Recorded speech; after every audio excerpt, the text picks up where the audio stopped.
성도 여러분, 1517년 10월 31일 바로 오늘이 무슨 날인지 기억하십니까? 예, 오늘이 종교개혁일입니다. 그러니까 오늘이 종교개혁 504주년이 되는 날입니다. 서구에서 종교라고 하면은 기독교, 불교, 이슬람교 이런 것을 말하는 것이 아니라 서구에서 종교라 하면은 기독교를 말하는 것입니다. 그러니까 종교개혁이라 하면 교회 개혁을 말하는 것입니다.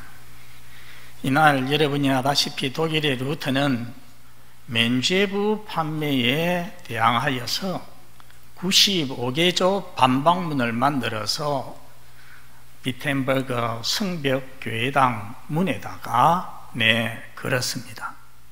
이 반박문은 순식간에 베스트셀러가 되어서 온 독일에 퍼졌고 종교개혁의 불씨가 되었습니다.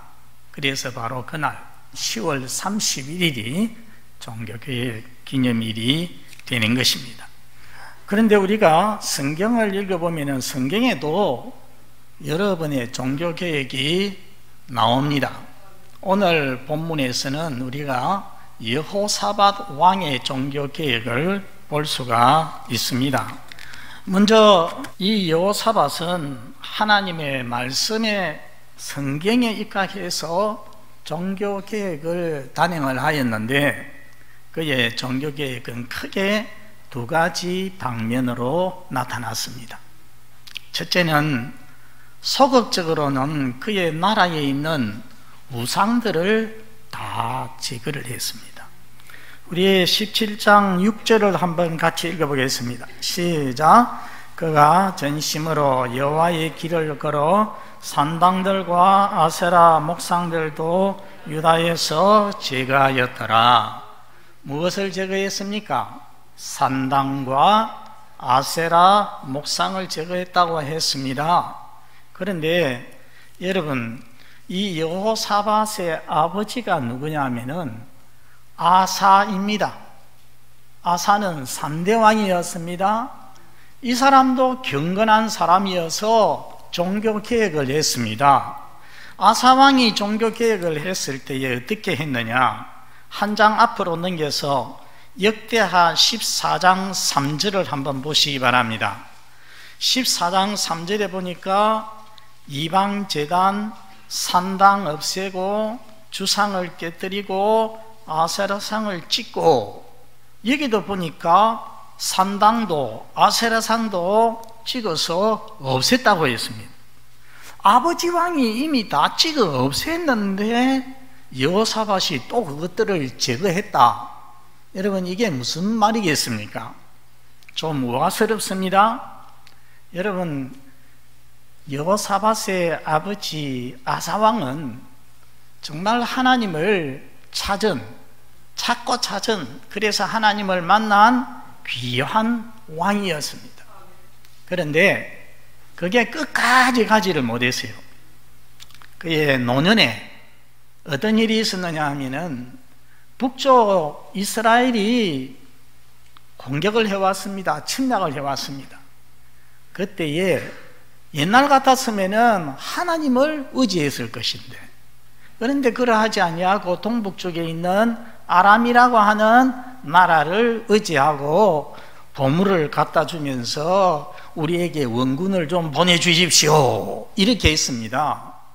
그리고 자기 개인적으로 발에 아주 중한 병이 걸렸습니다. 예전 같으면 하나님 앞에 먼저 기도했을 겁니다. 그런데 그는 하나님께는 도움을 구하지 아니하고 의사들만 찾았고 불렀다는 것입니다. 처음에 모습이 아니었습니다. 그의 신앙이 희미해졌습니다. 지도자의 신앙이 희미해지니까 백성들도 따라서 희미해졌습니다. 그러다 보니까 아사왕 때, 아사왕 전반기에 다 없앴던 그 아세라 상이니 또 산당이니 이런 데 가서 제사를 드리고 우상을 또 섬기기 시작했다는 것입니다. 그것들을 이 여호사밧 왕이 다 제거를 했다는 것입니다. 여러분, 무엇이 우상인지 아닌지를 어떻게 구별을 하겠습니까? 어떻게 알 수가 있겠습니까? 성경을 통해서, 율법을 통해서, 특별히 십계명을 통하여서 알 수가 있습니다. 여러분, 십계명 중에 제1계명에 뭐라고 했습니까? 너희는 나 외에는 다른 신들을 네게 있게 하지 말라, 두지 말라고 했습니다. 만일에 여호와 하나님 외에 다른 신을 섬긴다면 그것은 우상입니다. 제2계명은 무엇입니까? 너희를 위하여서 우상을 만들지 말라고 했습니다. 어떤 형상도 만들지 말고 절하지 말고 섬기지 말라고 했습니다. 이스라엘이 애굽에서 종로로 타다가 출애굽해서 이렇게 나올 때에 모세가 시내산에 올라가서 40일이 되었는데 안 내려오니까 백성들이 안달이 났죠. 우리를 인도하던 자가 어디로 갔느냐? 그래서 무슨 짓을 했습니까? 사람들에게 금은 보화를 모아가지고서 송아지 형상을 만들어가지고 이것이 우리를 애굽에서 인도해낸 여호와 신이다. 대상은 맞았어요. 대상은 맞았는데 방법이 잘못됐어요. 우리 하나님을 무슨 형상으로 만들어서는 안 된다는 겁니다. 우리 하나님을, 여호와 하나님을 송아지 형상으로 만들면 우리 하나님의 영광을 풀먹는 송아지 정도로 낮춰버리는 것이 되지 않습니까? 그러니까 어떤 피조물의 모습으로도 만들지 말라는 것입니다. 그것이 이계명의 핵심입니다. 성도 여러분, 현대를 사는 우리는 바알이나 또 아세라 같은 우상을 섬기지를 않습니다. 그렇죠? 해나 달이나 별이나 중국 사람들처럼 관우 장군이나 또 우리나라의 어떤 사람처럼 당군이나 신으로 섬기지 않습니다. 그러나 우리는 그때보다도 더 교모해진 우상을 섬길 수가 있습니다. 눈에 안 보이는 우상을 섬길 수가 있습니다. 많은 사람들이, 세상에 많은 사람들이 돈을 최고로 여기지 않습니까?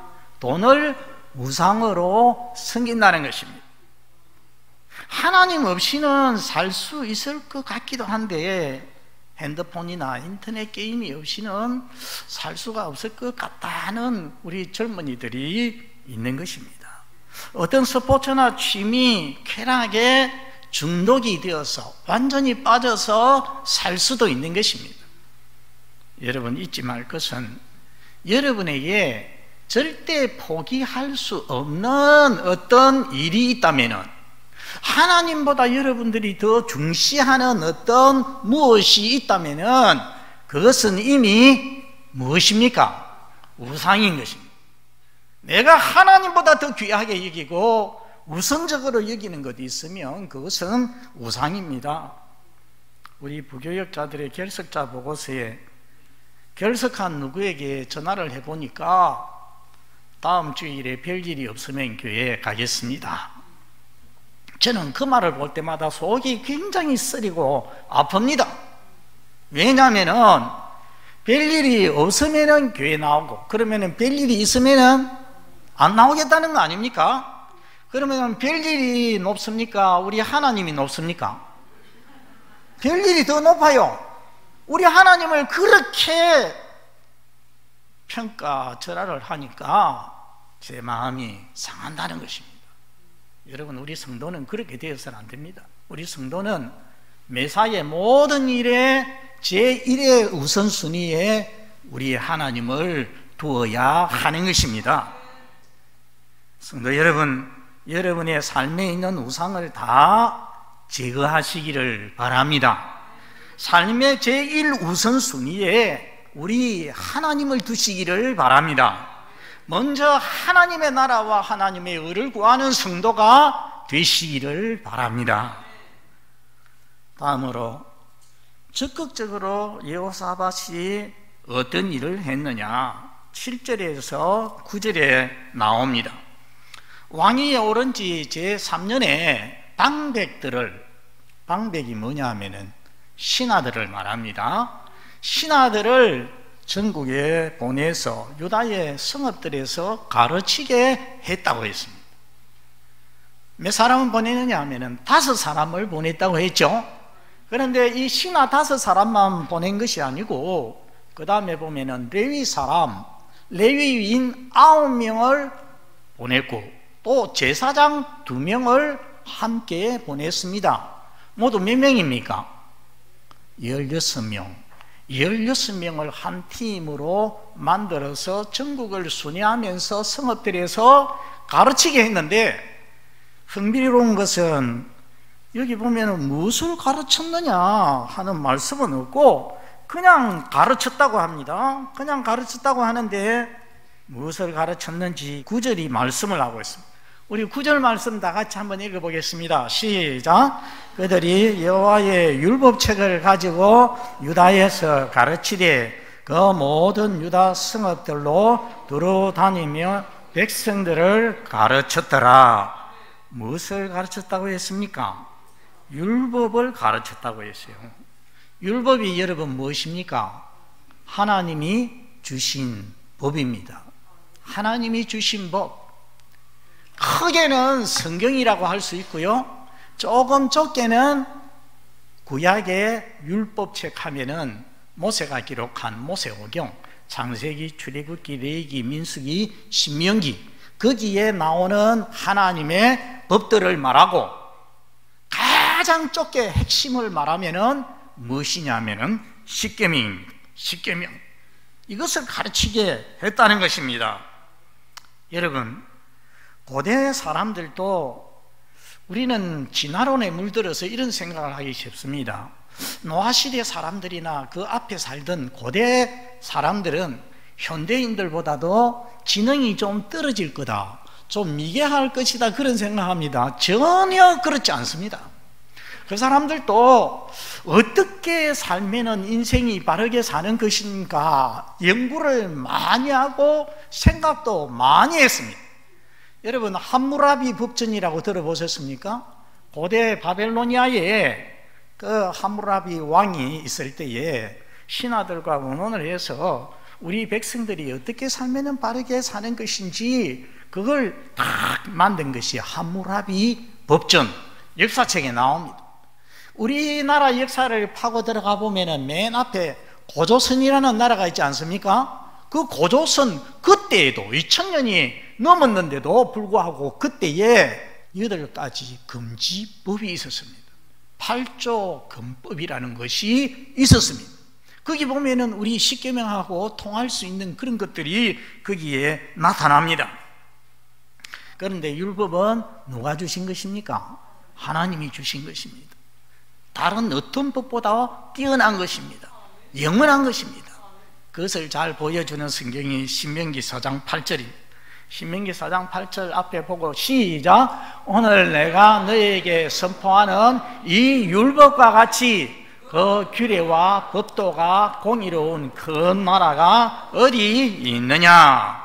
그래서 우리가 알 수 있는 것은 하나님께서 이스라엘에게 주신 율법은 바른 삶의 길을 가르쳐주는 최고의 법이라는 것입니다. 이 땅을 살아가는 우리 인류의 가장 소중한 자산입니다. 영원한 진리입니다.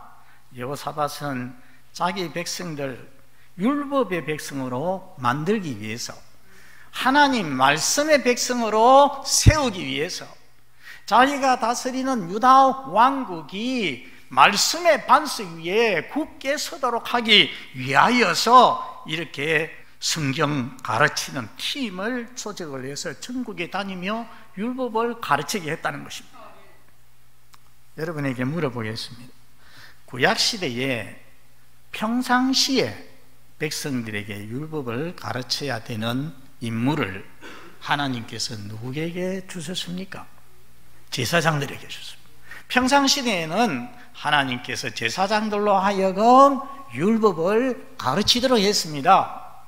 제사장이 목사라고 한다면 레위인들은 목사를 보조하는 부목사, 강도사, 전도사라고 할 수 있습니다. 그래서 오늘 여호사밧 왕이 처음에 방백, 신하 5사람과 함께 누구를 보냈다고 했습니까?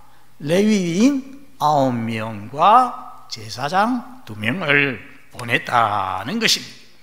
여러분, 이것은 국가적인 신앙 교육 프로그램인데, 다른 왕 때도 종교 계획들이 있었지만은 이렇게 사람을 전국에 보내어서 백성들을 가르치게 한 이런 일들은 없었습니다. 여호사밧만이 이렇게 했습니다. 그런데요, 우리가 역사를 보면은 종교개혁의 여명을 밝히신 분들이 몇 분 계시는데 2사람만 소개를 합니다. 한 사람은 13세기에 프랑스의 리옹이라고 하는, 지금은 리온이라고 하죠. 리옹에 와일드라는 부자 상인이 있었습니다. 그 사람은 신실한 크리스찬이었습니다. 이 사람이 어느 날 성경을 읽다가 가만 보니까 예수님이 길을 가시는데 어떤 부자 관리가 예수님 앞에 쫓아나와서 꿇어 엎드려서, 선생님, 제가 어떻게 하면 영생을 얻겠습니까? 율법을, 계명을 지키라 하니까 제가 어려서부터 계명을 빠짐없이 잘 지켰습니다.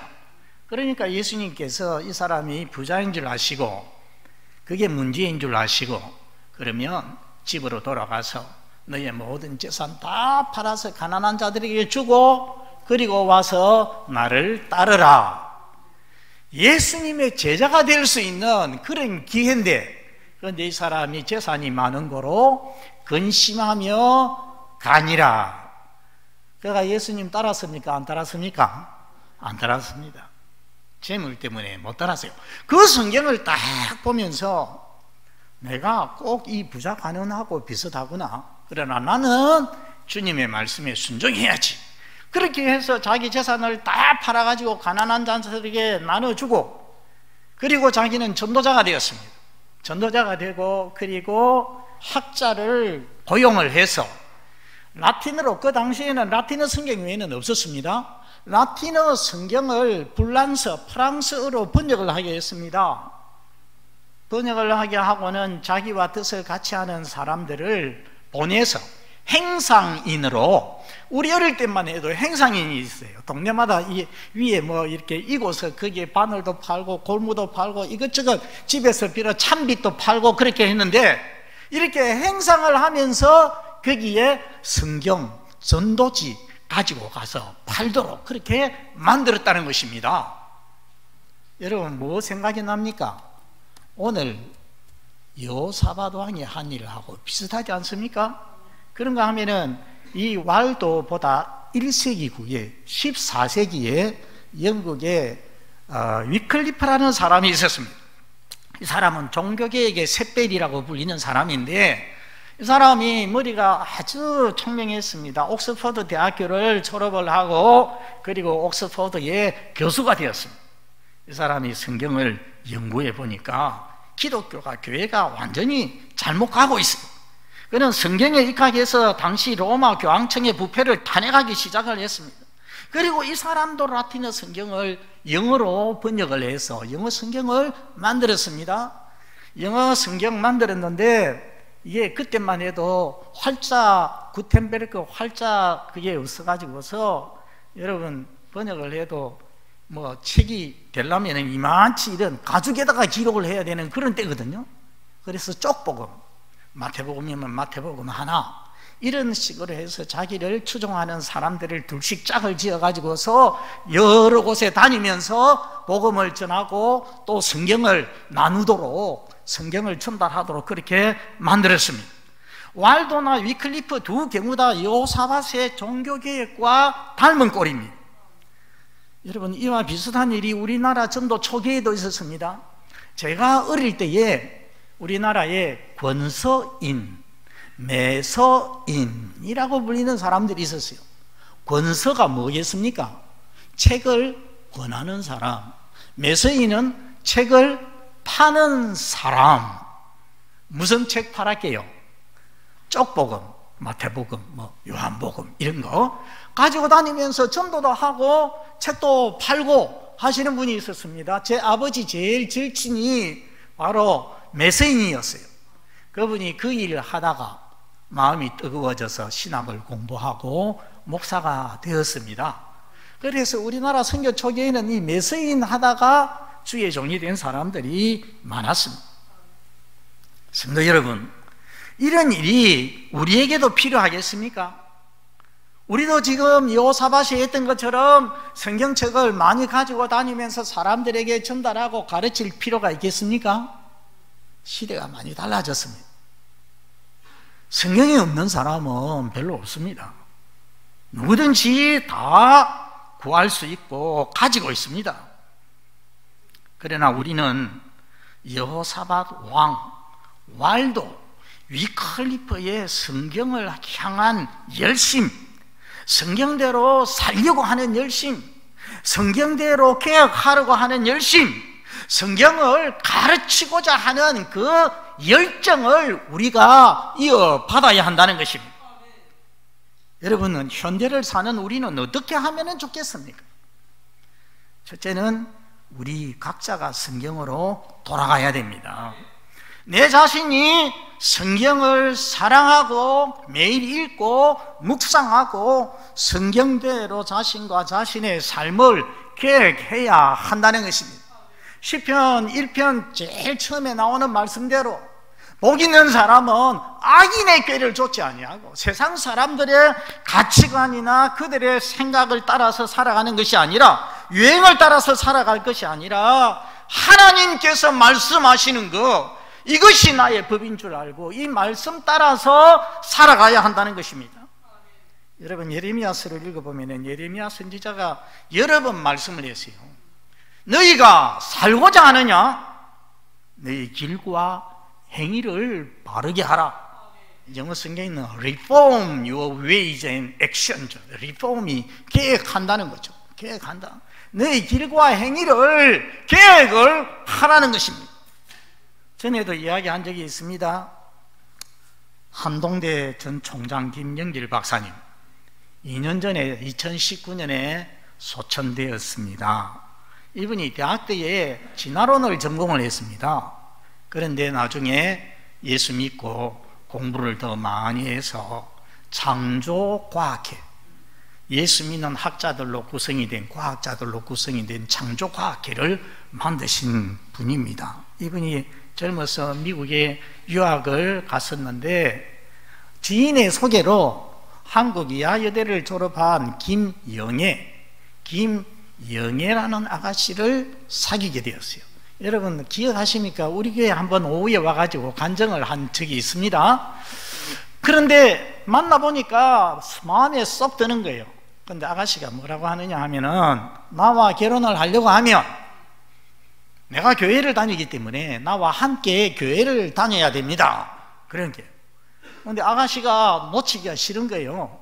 그래서 내가 교회를 같이 다니겠다고 약속을 했습니다. 그리고 결혼을 하고 미국에서 공부를 하면서 주일이 되면 교회를 나가는데 나가고 싶어서 나가는 것이 아니라 마누라 따라서 그냥 끌려서 다녔어요. 완전히 형식적으로 다녔어요. 그런데 자기 생각에는 과학자 같은 사람은 종교에 빠지고 예수를 잘 믿고 하나님을 잘 믿고 안 그럴 줄 알았어요. 그런데 교회를 가보니까 아주 이름 있는 과학자들이 교회에 나와서 하나님을 예배하고 하는 것을 보고서 충격을 받았습니다.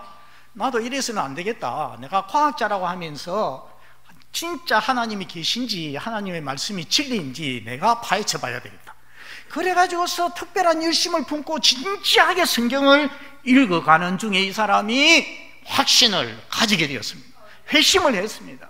진정한 기독교인이 되었습니다. 그리고 성경을 딱 읽어가는데 에베소서 5장을 읽어가는데 에베소서 5장 18절 어떤 말씀이 있습니까? 술 취하지 말라. 이는 방탕한 것이니 오직 성령의 충만함을 받으라. 이 말씀을 보고 충격을 받습니다. 왜냐하면 자기는 양주를 너무 좋아하거든요. 자기 집 지하실에 양주 바를 만들어 놓고서 거기다가 많이 모아두세요. 그 말씀을 보고는 딱 결심을 하고 내려가 가지고서 모아놨던 고급 양주들을 전부 다 그냥 다 부어버렸어요. 끊어버렸어요. 계획을 한 것입니다. 그 술만 그런 것이 아니라 자기의 성품, 자기의 인격 변화가 되었어요. 삶이 변화가 되었습니다. 성도 여러분, 우리가 예수를 믿지만은 예수 믿은 지 오래되어서 술, 담배는 안 한다고 할지라도 술, 담배보다 더 악한 것들을 가지고 있을 수가 있습니다. 신자답지 못한 악한 성품, 습관, 말, 행위 없는 사람이 어디에 있겠습니까? 어떻게 해야 되겠습니까? 에베소서 4장 31절 우리 같이 읽어보겠습니다. 시작. 너희는 모든 악독과 노함과 분냉과 떠드는 것과 비방하는 것을 모든 악의와 함께 버려야 되는 거예요. 저는 솔직히 말해서 술, 담배보다도 더 우리 신자가 지적을 하고 버려야 될 것이 저 첫 줄에 나오는 악독, 노함, 분냄 이런 것이 얼마나 사람을 상하게 합니까? 다치게 합니까? 우리 모든 성도들 말씀을 따라 자신을 계획해가는 성도가 되시기를 바랍니다. 두 번째는 성경을 내 자녀들에게 가르쳐야 됩니다. 여호사밧은 한 나라의 왕이기 때문에 국민들에게 가르칠 수 있었습니다. 그러나 저와 여러분들은 한 나라의 왕이 아닙니다. 그렇죠? 그런데 여기에 계시는 대부분의 우리 성도들은 한 가정의 왕입니다. 부모가 가정에서는 왕 아니겠습니까? 그러면 자신의 자녀들에게 성경을 가르쳐야 됩니다. 특별히 젊은 부부들은 꼭 그렇게 해야 됩니다. 하나님께서 그렇게 말씀을 했습니다. 신명기 6장 6절 7절 한번 읽어보겠습니다. 앞에 시작. 오늘 내가 내게 명하는 이 말씀을 너는 마음에 새기고 내 자녀에게 부지런히 가르치며 집에 앉았을 때든지 길을 갈 때든지 누워있을 때든지 일어날 때든지 이 말씀을 강론할 것이며. 저 말씀을 보면은 딱 두 가지로 나눌 수 있어요. 첫 두 줄은 뭐냐면은 이 말씀을 자신이 본인이 먼저 마음에 새겨야 된다고 했어요. 그 다음에는 뭐라고 했습니까? 누구에게? 자녀들에게 부지런히 가르치라고 했습니다. 그래서 여러분, 우리가 성경을 따라서 말을 하면은 영어, 수학, 피아노, 태권도 못 가르쳐도 성경은 부지런히 가르쳐야 하는 것입니다. 그것이 하나님 말씀입니다. 마지막으로 이런 여호사밧의 종교개혁의 결과가 무엇이겠습니까? 여러분 10절 보시기 바랍니다. 10절에 보니까 여호와께서 유다 사방의 모든 나라에 두려움을 주사 여호사밧과 싸우지 못하게 하시며 하나님께서 유다의 방패가 되어 주셨습니다. 그 다음에 11절에 보니까 블레셋 사람들이 나오고 셋째 줄에 아라비아 사람들도 여호사밧에게 조공을 바쳤다고 했습니다. 복종을 했다는 말입니다. 그리고 세 번째는 12절에 보세요. 12절 첫 줄에 여호사밧이 점점 어떻게 되었습니까? 강대하게 되었습니다. 하나님 말씀대로 사는데 약해지거나 망하는 일이 없습니다. 우리가 구약 성경을 보면은 언제나 하나님 말씀에 돌아가서 말씀대로 살기를 원하는 그런 때에 하나님께서 강하게 하시고 형통케 하셨다는 것을 볼 수가 있습니다. 오늘 종교개혁 504주년을 맞아서 우리의 사랑하는 모든 성도들이 다시 성경으로 돌아가서 성경에 입각하여서 고칠 것은 고치고 자신의 삶을 계획해서 하나님께서 강건케 하시고 형통하게 하시는 역사가 우리 교회와 여러분에게 다 있기를 바랍니다. 우리 아버지 하나님 감사합니다. 오늘 종교개혁 504주년을 맞이해서 여호사밧의 종교개혁을 볼 수 있게 해주시니 감사합니다. 우리 아버지 하나님, 물이 고이듯이 계획을 했을지라도 그대로 가면은 또 썩을 수밖에 없는데 우리 아버지 하나님, 저희가 오늘 말씀대로 늘 하나님 말씀에 입각해서 버려야 될 것을 다 버릴 수 있도록 도와주시옵소서. 우리에게 있는 우상 다 버릴 수 있게 하여 주시옵소서. 하나님 우선의 삶을 살아갈 수 있도록 도와주시옵소서. 하나님, 우리 자신이 먼저 말씀을 사랑하고 말씀 위에 굳게 서게 하시고 또 사랑하는 자녀들에게도 이 말씀을 가르치는 우리 모든 성도들 되게 해 주옵소서. 예수님 이름으로 기도드리옵나이다. 아멘.